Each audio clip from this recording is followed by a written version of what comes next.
Love it or hate it, we've all experienced this tidal wave of crime content in recent years. So how did we get here? Where do we go? If you're watching this video, this is the start of something major.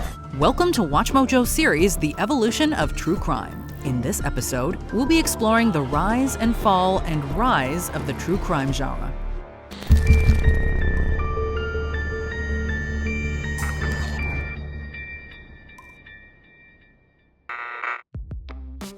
As we know, true crime in its various forms has been a staple of pop culture for hundreds of years. From 16th century sailors' ballads recounting gruesome murders to Netflix's latest miniseries, our morbid fascination with crime and brutality is pervasive. This is the fall of a dynasty, it's a fall from grace. There you are, scared for your life. It's either do or die. But throughout the 2010s, true crime exploded into one of the most watched and most talked about media categories, elevated from trash TV and cozy mysteries into a cultural force. Crime enthusiasts came from near and far for this year's CrimeCon. WatchMojo published over 100 true crime videos in 2023 alone. But are viewers experiencing true crime fatigue? Are we over the serial killer cinematic universe? Where does the genre go from here?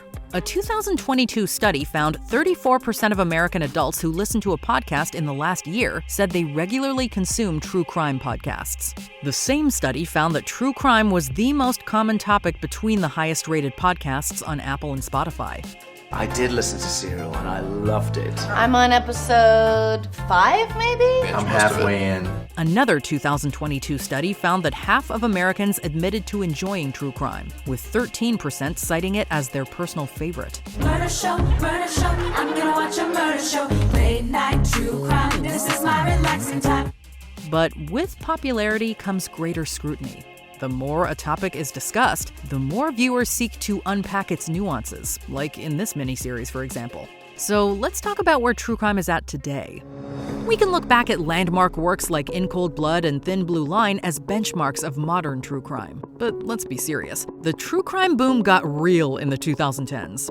As the streaming revolution began to take root, viewers and listeners started experiencing stories in new ways. We are in no way crime journalists or professionals, really. We're talking about the case conversationally as people who have been paying attention for a long time. For one, streaming makes content available to anyone with a password on their own schedule, expanding the potential viewer base considerably compared to traditional TV or film. Secondly, streaming is as much a part of online culture as it is visual media culture, thanks to the expansion of online fandoms and social media. Unsolved Mysteries Volume 4, Episode 2, this just released yesterday on Netflix. There's just no way that was an accident. I don't know. What do you guys think? The internet provides new possibilities for engaging with the stories we consume, especially if their focus is on a mystery. A mystery is a puzzle. It puts the viewer in a position to hunt for clues, to draw their own conclusions in real life. Who doesn't want to be the one to crack the case? Did you make the bomb? No. Liar. It's a bank robbery, but it's a scavenger hunt. I did nothing. Who actually said, hey, let's rob a bank? We know how true crime media reflects the issues of its time. So what kind of widespread cultural questions can it generate in digital space? HBO's The Jinx is a great viral example. The series investigates the suspicious deaths of 3 individuals all connected to New York real estate heir Robert Durst. The show features a lot of self-reflexive moments, as filmmaker Andrew Jarecki explores his own working relationship with Durst, who's an active and willing participant in the production. If she was dead, I would not know where her body would be in the state of New York or in the state of New Jersey or in the Northern Hemisphere or anything like that. And the ending is absolutely explosive. This twisty, independent investigation ultimately helped lead to Durst's arrest and conviction in 2021.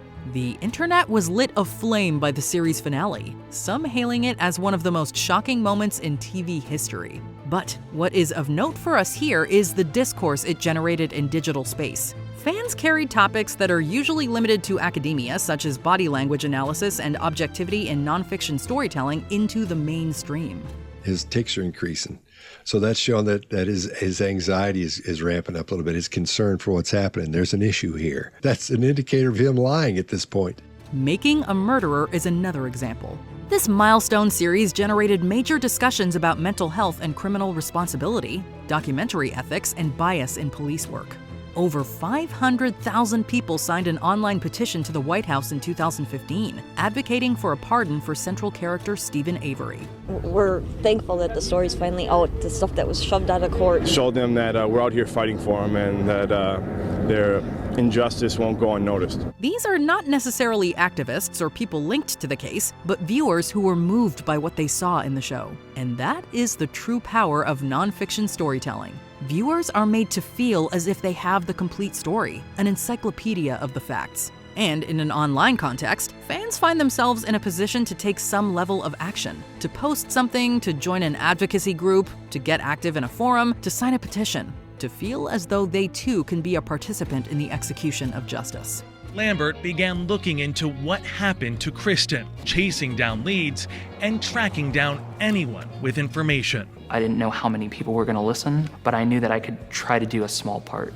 Netflix's Don't F with Cats, Hunting an Internet Killer takes this concept even further.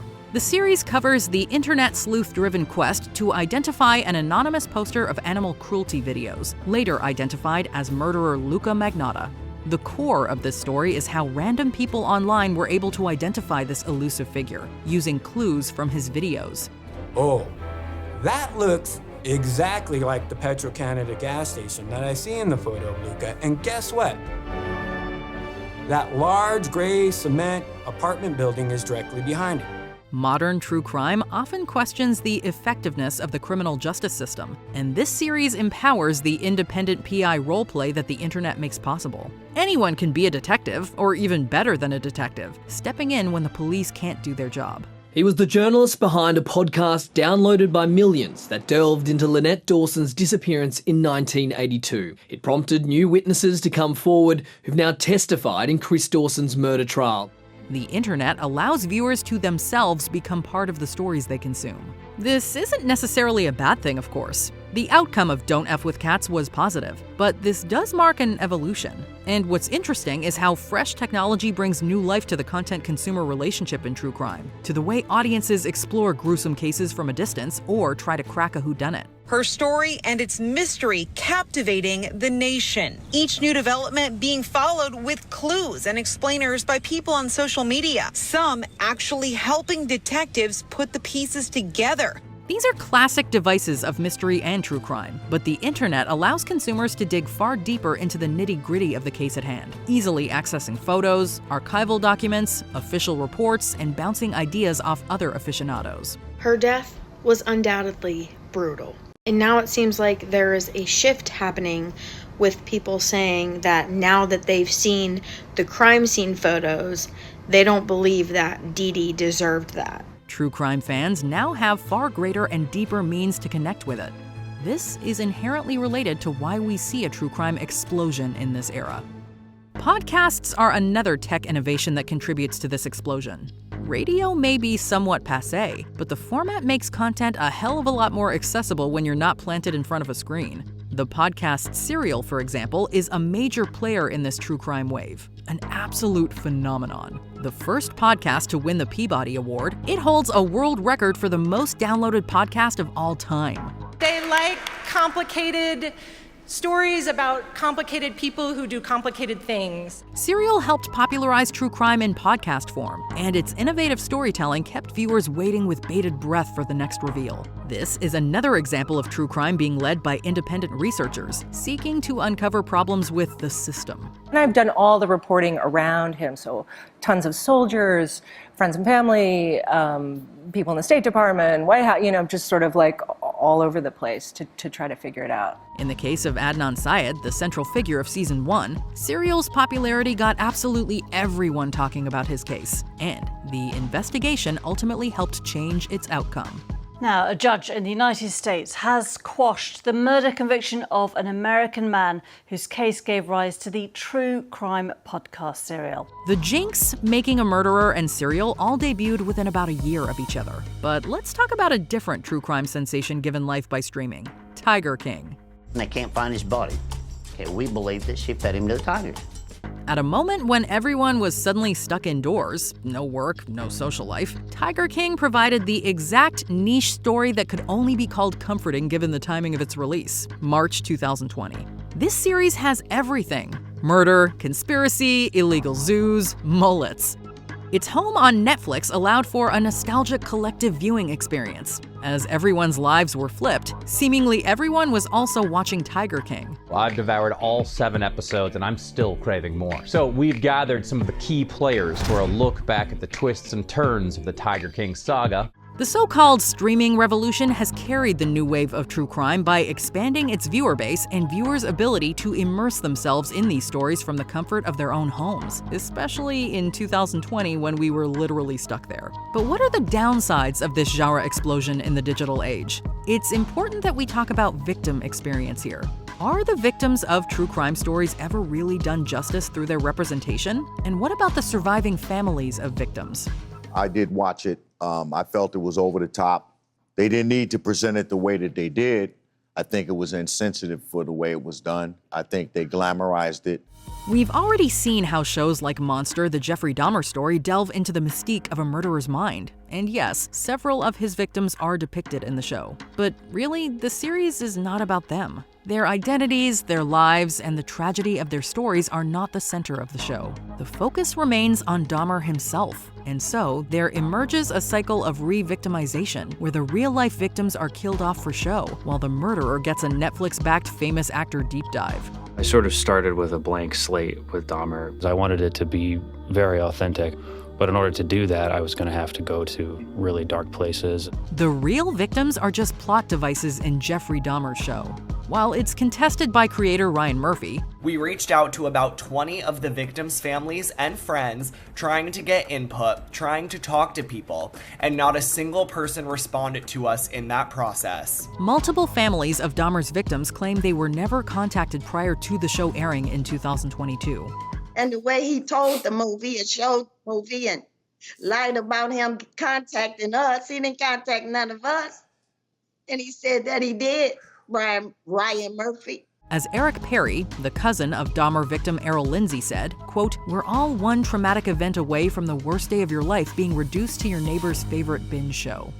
A point of opposition to this dynamic could be the 2017 Netflix series The Keepers, which covered the unsolved murder of Sister Kathy Sesnick in 1969 and a web of abuse in her Baltimore community. The series featured interviews with her students who were themselves victims of abuse at school and allowed them to tell the story through their own experiences, keeping Kathy at the core. They both knew that I was walking down the hallway to hell.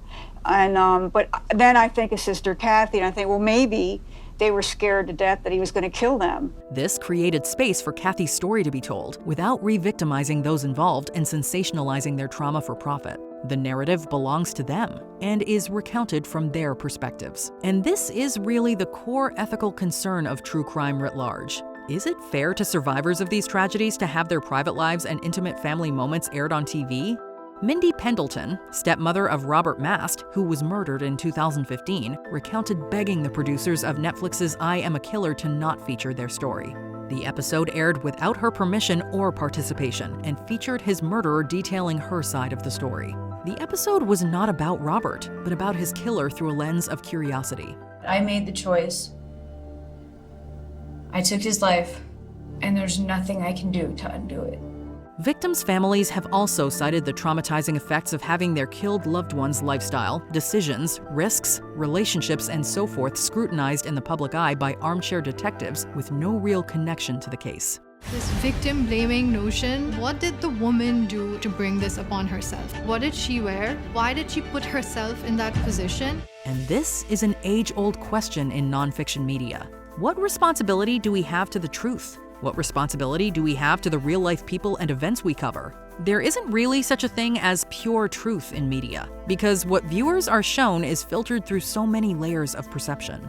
The lens always omits more than it captures, regardless of a filmmaker's intentions. You think that you know me as a person because you've watched my documentaries. You've read articles, you've done your research, but you don't know me as just Gypsy. But true crime continues to push these boundaries for better or worse. A prime example is Monster and its deeply aestheticized telling of tragic historical events. Some viewers praised its vision and performances. It's a testament to Evan Peters' performance. He's a remarkable actor. Others criticized its potentially glorifying effect. They either go way over the top or they're glamorizing the killer. Can the series just exist as entertainment? Or should there be a higher bar for sensitivity and historical accuracy? It depends who you ask. But given the enduring presence of true crime across hundreds of years, it's clear the genre is here to stay. It will continue to evolve in line with the changing social concerns of its time. And perhaps given the sheer volume of formats and platforms available today, we can expect it to expand in different directions, serving a broad range of tastes. All things will find their fandom. Such a good form of escapism right now. I feel like it's so ridiculous, it's so outrageous.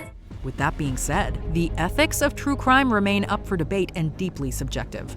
We've seen how true crime can reflect biases in our society and, in turn, influence viewers' perception of the issues it covers. Rather than focusing on the unattainable bar of truth, perhaps the better measure here is honesty. So we have tried to surround ourselves with as many experts as we could. The story we're telling is a story about humanity, about sacrifice, about friendship, people who find each other in the darkest hours and walk towards the light together.